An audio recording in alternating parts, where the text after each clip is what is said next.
Hey guys, in this video we're going to do the Traxxas WideMaxx Run. Now we just did the installation video, showed you how to put this whole thing together with the new WideMaxx arms and all that stuff.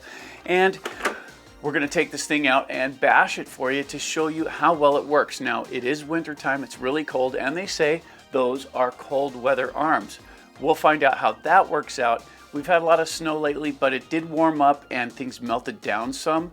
Then it froze again and made a nice crust on the snow, which makes it runnable for the lighter cars again. Now, in this one, we took off the stock tires and we put the Arma back flips from the 4S Outcast on it. They weigh about the same as the original tires. We weighed them out and they're pretty darn close, but they're a little bit taller, so they have a little better ground clearance, and there's more dig in the tread, which should help in the snow. Now, if you guys have been watching the channel, you know we had a problem with the computer system and we lost a bunch of files. Now, the thing is, we're pretty clever around here sometimes, and we were able to recover some of that footage, which makes this video possible. Check this out.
So there you go, guys. There's the running footage for the Traxxas WideMaxx. Now, it says it has cold weather arms on it, and they did hold up pretty good, which is really cool. And we didn't break anything the whole time we were out. We jumped it quite a bit. We bounced off of some stuff. We cartwheeled and we tumbled.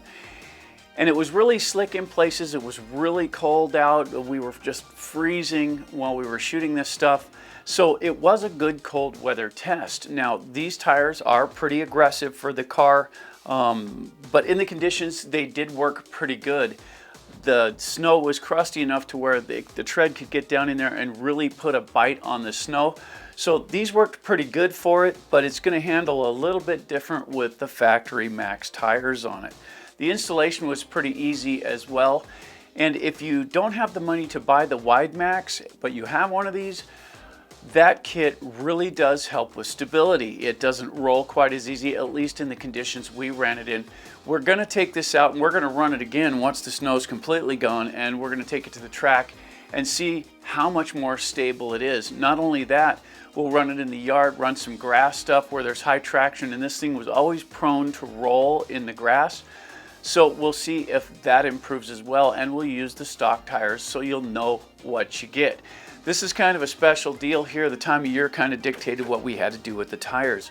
We were running 4S on it, and the run time was pretty good considering these tires are a little bigger than the factory tires, so the gearing's a little bit different, but overall they're about the same weight and things function pretty well. Add to that, our battery life was to be expected for the conditions. Really cold outside. The plastic chassis is really nice when it comes to that, and I really think this is part of why you get, better run times out of the Traxxas vehicles. What we have here is an enclosed, at least on the bottom side, an enclosed plastic chassis. Now, plastic isn't a great conductor of cold, so the isolation between the outside and the battery is greater than if you have it sitting in an aluminum chassis, because an aluminum chassis is a good conductor, and when it gets cold, everything it's connected to gets cold. This rig is plastic from front to back, and I think that might play a little bit of a role. Now, the run time was a bit shorter than expected, not a lot, and that has to do with the tires here. We changed the gearing by putting larger tires on it, and that changed everything as far as how long the batteries would run. But we were also on really loose material a lot of the time, and there was very little resistance, but the motor still has to spin that extra mass at a wider diameter, which causes it to draw more amperage. That being said, we've got 4 questions for you, and they're simple. We're going to rate these ones 1 to 10 per question. If you get a perfect score, it's a total of 40. So that's where this would be. Here's what we've got here, and I'm just going to read these off the list so I don't make a mess here. 1 to 10, the design of the product. 2, the durability of the product. 3, the installation value of the product, and the overall value. Those are our 4 questions. And let's get right into question 1 with design. So when you pull the kit out of the box, you get to see what you got. It's a pretty nice kit, and if you take a look at how things go on here, everything mounts on nice and even. There was no issues, no binding. Everything went together as advertised. So as far as the design of these arms go, they're nice and thick. The connecting points have some nice build on them. Everything hooks in properly. Even the steering linkages give you the right angle on these, so everything drives good. So in design, we're going to give it 10 out of 10 for design. And question number 2, durability. Is this a durable product? Well, we haven't got to take it out on some really hard material as far as traction goes. A good springtime test where the traction in the ground is really good, where you get to really launch it off stuff and see how it holds up, but we were able to test it. And we did come down pretty hard in some really crusty snow, which was instant sudden stop, and still nothing failed. But since we were unable to test it in all the conditions we'd like to, for durability, we're going to give this one 9 out of 10. Now for question number 3, ease of installation. This kit is pretty self-explanatory when you go to put it in, and most things slide right into place, which is very nice.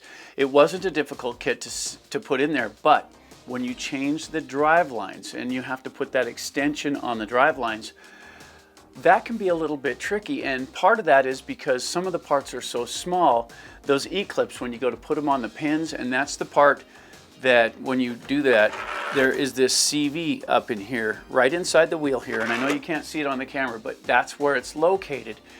And it's got a square knuckle in there that connects to both pieces. And there are some small pieces in there, and they have to be lined up just right to go in.